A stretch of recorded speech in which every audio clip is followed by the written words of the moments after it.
Hey everybody, this is Rudy Sarzo with my podcast, The Dash. Today we have a very special guest who happens to be my neighbor, and his name is Russell Bobbitt. And I want to spell it for you guys because I want to make sure you guys go online and check his library of demos. Russell, last name Bobbitt, Bobbitt. Russell is the prop master for the whole Marvel universe. I'm a big Marvel fan. You've been around for a long time in the movie industry. Can you tell me a little bit about your origins? Yeah. I started in this business 36 years ago, I think. It seems like it's been a lot longer than that, but I think on paper it looks like about 36 years. And I started with this most bizarre story and how I got into the film business. And everyone asks me how I got into the film business. Yeah. And I tell adults how I got into the film business, but I can't tell kids how I got into the film business. Okay. So be careful with how you share this, but Okay. I'm going to tell you the story. Okay. My mother was dating a set decorator. And very well-known guy. He's been up for Academy Awards. His name is Robert Gould. And they were hanging out, just having a good time. And I get a call one day, and they called me and said that my house burned down. We had a house fire, and we lost everything, which is a devastating, crazy thing, especially when you're, young. I was about 21 years old, 22 years old. And so I run home and I check out the house and there's nothing salvageable. But I get a tap on the shoulder from Bob Gould. And he said, look, come with me. I'll give you a job for 3 weeks on a film set. And you'll be able to buy yourself some clothes. I'll give you $1,000 a week. And, a 22-year-old kid 30 years ago, that was a good gig, right? Yeah. And so I was like, well, yeah, sure, thanks. Did you have to join a union? Not yet. You do have to eventually in my story, but not yet. He threw me on the set. I went to work with him one day, and he threw me on the set. It was a TV movie of the week, if you remember those. Oh, yeah. Which one? It was called Special Bulletin. Okay. About a nuclear bomb that goes off in Charleston, South Carolina. And it was cool, I went onto the set for the first time in my life, and I'm seeing these fake walls and this beautiful set decorating all over the walls and so on and so forth. And this is in a location here in Los Angeles? Yeah, we were in LA, Los Angeles. So, back then everything was made in Hollywood, and not anymore so much. Okay. But which is great because I get to travel a lot and see the world and meet great people and meet really talented people. But so going back to Special Bulletin, my first day on the set, the director comes to the set. The directors were Marshall Hertzkowitz and Ed Zwick. And they have now become really big writer-directors since then. But they come to the set and they looked at us and said, the set's not right. Something's not cool. It's just not ready to shoot yet. And they went to Bobby Gould. I've called him 3 different names now. They call him Bobby Gould, Robert Gould, and Bob Gould. So those are all the AKAs where you might find him. So he looks at me, not stressed at all, but he looks at me and goes, do me a favor, go get me a couple of cups of coffee. And I thought, oh, wow, man, my first day on the movie set, I'm going to be the coffee guy. I'm going to be the guy that gets my boss coffee. Cool. That's what I did. You run and you get your coffee. I gave him the 2 cups of coffee. What I didn't know at the time is that Bobby didn't drink coffee. He wasn't a coffee drinker. He took the 2 cups of coffee and he threw the cups onto the set walls to age them down. Yeah. Didn't call the painters, didn't do anything. He just got a couple cups of coffee and threw them all over the walls. And the director looked at him and said, now we're ready. Wow. And I was like, whoa. For him to know that a couple of cups of coffee would change the director's day was my first moment of realization that this was going to be a cool job. And quite frankly, those 3 weeks of work that he gave me, because I had a house fire, have turned into 36 years where I've had about 3 weeks off since. Because I thought that was the coolest thing I'd ever seen. And that's the kind of job I want. And I became very passionate about set decorating and doing props. And so that's kind of like the moment where it all started. And then it just snowballed from there. You know, that's interesting because it kind of reminds me of like vintage instruments. You know, they just don't look right. Even if some, you know, if people sometimes make relics, and they spend a lot of time making them look like they've been around, you know, thrown or scratched, and you know, the paint, and just from regular wear and tear. So yeah, so you're right. I mean, I really enjoy looking at a guitar or playing a guitar that has been played. There's something to be said about that. I really think that the vibration of the instrument, you know, from the strings and playing it, really adds something to the molecules of the wood, ages them. Yeah, of course, yeah. And it brings up another anecdote from a film I did. I did a movie called Heartbreak Hotel, where it was a movie about Elvis. I'm not old enough to have worked on Elvis movies, but David Keith played Elvis. Oh, yeah. And so I had to research some Elvis guitars, and they wanted to do the Black Dove that Elvis had with the karate insignias on it. Yeah. They wanted to do the leather-covered J45 Gibson, and I had to remake all that stuff. And so for me, for a prop master, I have to research what the real deal is, right? And so I called up Graceland. I got invited for a private tour. I got to handle Elvis's guitars, look at them, study them. You take photos? I took photos. They wouldn't let me play them. They had all the strings loosened because, you know, to preserve the guitars. Yeah. That was a big no-no. But I got to hold them and touch them and be one with them.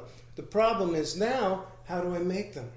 So I called up Gibson. I called up Fender. I went to the factories, and they pulled out the old blueprints to the original Elvis guitars, and they remade them for me. Now, our problem is, in film, is that we never have enough time to do anything right? So everything's a rush. So they had to throw those guitars together really quickly, and it brings out your point. I remade the guitars, and they look beautiful, spot on, came right out of the blueprints, but those guitars will never sound the way Elvis's guitars would sound. Yeah. Because they're just not the vintage vibe, the vintage feel. And you know as well as I, you have to play an instrument to work in its, you know, the woods and the strings and the metal and everything has to be there for a while. I agree with you. I mean, I've been involved in the designs of music of basses since my first signature model back in. It was actually started in '83 and it came into production in 1984. And at the very beginning, you always make mistakes. You know, big mistake about that certain instrument is that it defines an era. It had like an odd shape to it because I wanted to look like, you know, different from all the other instruments. And then you realize that you do want to make a signature model that is timeless. That you walk into a wedding and you see the band bass player playing it.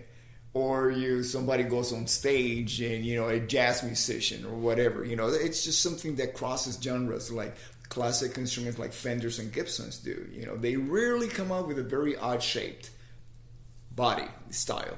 And so my second signature model, which was a PV, the first one was a Washburn, the second was a PV. We focus on that, making a very classic, timeless shape and feel to it. And the first musicians that gravitated towards it were jazz musicians. You know, guys like Verdine White were playing it. And I'm going like, oh my God, this is unbelievable. You know, it went beyond my expectations. You know, so, but one of the things that you're touching on is the fact that through the years, let's say Elvis, he played probably, well, he started with 1950s guitars, then 60s, you know, and then he had the comeback and the whole thing. And then, of course, he died in the mid-70s. Although that type of wood is not available anymore. Oh, yeah. At all. I mean, it's you're talking about wood that was aged and preserve in certain temperature, and now with deforestation. I go to the NAMM show, and sometimes I pick up instruments, basses that are sticky. That's another thing. The lacquer that is used today is different from the lacquer that was used back in the 50s and 60s before it became illegal. Right. Yeah. You know, so that's why certain vintage instruments, the finish wears off, but it sounds fantastic. Right. You know, whereas today the lacquer seems to be a little sticky. Yeah. for my own taste. Yeah, it's interesting because we sort of cross over like that. You know, through the years of filmmaking, we have run into the same thing. We're no longer allowed to use lead-based paints and all that good stuff, you know, for good reason. It's great that we don't, because, you know, it's those kind of things. Are you talking about lacquers and finishes, or Yeah, just lacquer or paint in general? lacquers and finishes. So we're challenged with being able to find the right finish for something. I'm at an advantage in that I'm only really making stuff look good, and it doesn't have to play well. And I'm just saying, I'm using your the analogy of an instrument. But in the case of the Elvis guitars, I had to make them look really good. But it's okay that they didn't play well. So I'm at an advantage. However, what we are doing in our end of things that sort of coincides with what you were talking about with basses is we're sort of trend setting, aren't we, a little bit? We have the ability to say that, hey, this thing is really cool because we put it in a outer space movie. And then all of a sudden, people are buying that stuff off the shelves because we put it in a film. So there's a whole commercial aspect to it as well. I have people knocking at my door asking me to put their products in a film so that their products can become trendy. Wow. It's a whole commercial, like, corporate America thing that happens and goes down. And this happens in the Marvel universe? Happens everywhere, yeah. Really? In all of filmmaking. And we, the creative ones, like myself, we kind of try to shy away from it. But at the same time, it also helps make a movie great, you know? And so what I try to do is I try to team up with people and companies that are organically that are organic fits for a script or a story. Yeah. So, you know, with a musical instrument or a vehicle or a piece of art on the wall, I want to make sure that it looks right on the set, first and foremost. And then if a vehicle looks good in a garage and then Audi comes to me and says, hey, I think your character Tony Stark needs an Audi, and we'll make you a custom Audi, a $3 million Audi that'll never be on the market. It'll be the coolest car you've ever seen. That it becomes organic, so that we can sort of work with corporate America to make what looks best in our film, and then the consumer looks at it like, this is it. That 2012, that Audi was in that movie. I'm going to buy myself an Audi because I want to be Tony Stark. The amazing thing about Tony Stark, and this all starts back in my Marvel universe, is that we had to create Tony Stark and who he was. A multimillionaire, defense guy, made weapons, playboy. How do you make that character? How do you make the audience love that character, right? Yeah. And so what we did is we tried to figure out how everyone in the world would want to be with or love Tony Stark. So kids want to be Iron Man. They want to fly. They want to be a superhero. Men want to be the multi-million-dollar playboy Tony Stark.